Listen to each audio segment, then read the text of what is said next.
Halo teman-temanku semuanya, apa kabar? Semoga teman-teman sehat semua ya. Teman-teman kan kita ngobrolin persaingan timnas di Asia Tenggara yang bertarung sekarang memperebutkan fase 3 Piala Dunia ya teman-teman. Jadi ada 4 negara nih kalau nggak salah saya lihat tadi malam itu hasilnya itu hampir mirip-mirip kejar-mengejar ya. Yang pertama yang masih berpeluang untuk lolos itu Indonesia. Yang kedua Vietnam, Thailand, Malaysia. Ini 4 negara ini bersaing nih. Ini sesuai dengan kebiasaan. Ya, di ASEAN ini ada negara ini nih yang selalu bersaing. Awalnya Indonesia, Malaysia nih. Ini seperti eh, musuh bebuyutan nih dari dulu nih. Malaysia, Indonesia ya bersaing ketat di Asia Tenggara. Tambah lagi Vietnam.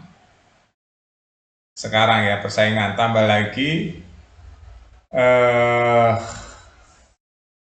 Thailand ya tambah lagi Thailand. Kalau Filipina sepertinya ya mungkin bisa juga tapi agak berat ya. Nah kita bicara tentang pemain naturalisasi ya teman-teman. Jadi Indonesia sudah hampir sama sekarang, naturalisasi banyak. Malaysia juga ada banyak. Vietnam ya enggak, tetap dia eh, kelasnya bagus, tapi tidak banyak naturalisasi. Ini hebatnya nih, Vietnam. Sama Thailand. Thailand ada beberapa, tapi nggak banyak juga. Nah, yang banyak naturalisasi lagi adalah Filipina. Nah, ini jadi persaingan di Asia Tenggara itu sekarang sudah ketat. Bagaimana kalau Indonesia nggak cepet-cepet berubah?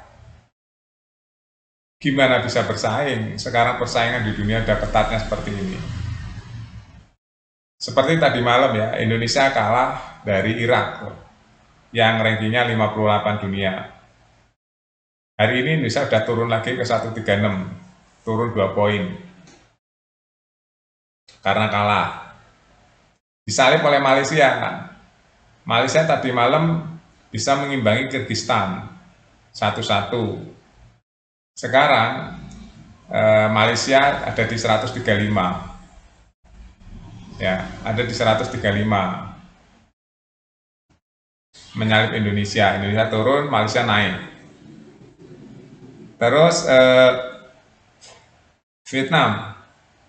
Vietnam juga naik 1 poin dari 115 ke 114. Terus Thailand. Nah, Thailand ini dia stay di 101. Ya, saat ini paling tinggi Thailand di Asia Tenggara. Lalu Filipina. Filipina ada di 146 hari ini ya. Jadi karena tadi malam kalah kan Filipina ya. Jadi turun dia. Nah, persaingannya di Asia Tenggara itu sudah seketat itu loh. Gimana kalau Erick Thohir nggak melakukan hal-hal terobosan-terobosan terbaru kali ini? Indonesia bisa tertinggal jauh. Ya, itulah pentingnya visi seorang pemimpin PSSI. Banyak orang yang nggak paham tentang hal-hal seperti itu.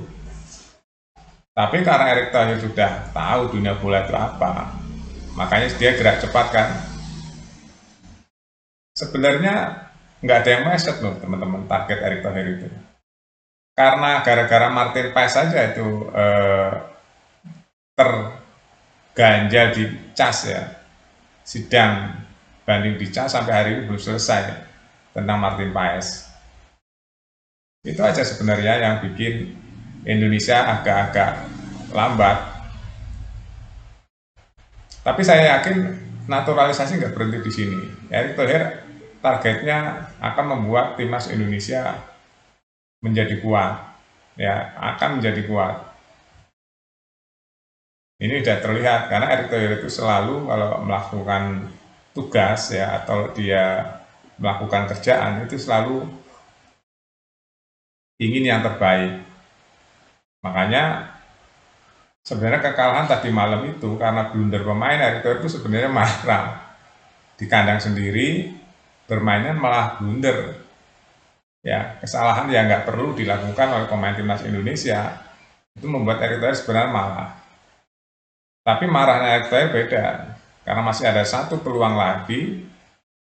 Ayo bangkitlah, bangkit, jangan sampai berpikir tentang kemarin, tatap masa depan, perbaiki yang kesalahan-kesalahan supaya nggak terjadi lagi.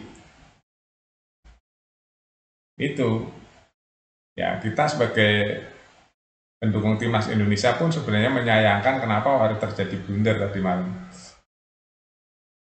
Malahan masalah kekalahan sih nggak masalah, biasa, kebobolan bola itu biasa. Ya, penalti biasa masuk, sekarang nggak masuk. Tapi kalau nggak kena kartu merah kan Indonesia bisa melakukan serangan lagi toh. Bisa menyamakan 1-1 atau bahkan meng-comeback Irak. Tapi karena sudah pincang 10 pemain, berat. Itu yang harus ditekankan pada pemain bahwa jangan sampai melanggar di dekat kandang sendiri dengan pelanggaran-pelanggaran, apalagi kartu merah. Ya, blunder sendiri, jangan sampai. Ya, persaingan di Asia Tenggara ketatnya udah begini, apalagi di Asia. Ya, di Asia itu kalau kita lolos fase 3 aja, kita akan menghadapi grup-grup kuat atau timnas-timnas kuat. Ya, kalau nggak kita cepat mencari pemain-pemain yang hebat, ya, yang hebat, berat ini bisa untuk nggak untuk berkembang pesat. Makanya kan terus-terusan kan Erick Thohir mencari pemain-pemain yang ya namanya grade A gitulah istilahnya. Itu untuk apa? Untuk mengangkat nama Indonesia, timnas Indonesia. Tapi pemain-pemain yang berkualitas. Bukan pemain-pemain yang nggak berkualitas. Ada pemain-pemain yang berkualitas, cari pelatih yang berkualitas. Saya rasa ST juga sudah tepat ya, pelatih ST. Cuma tadi malam terjadi blunder, itu aja teman-teman. Ya, mudah-mudahan lah ya Indonesia bisa leading, bisa mengejar ketertinggalan di Asia Tenggara ini. Ya, harus berubah semuanya. Kalau nggak berubah Indonesia akan tertinggal, nggak naik-naik peringkatnya. Itu aja teman-teman. Ya, kita harus optimis. Karena ini baru dipegang Erick Thohir juga belum lama PSSI. Saya yakin kedepannya masih akan lebih baik lagi. Erick Thohir tahu standar sepak bola dunia seperti apa. Oke, sampai jumpa.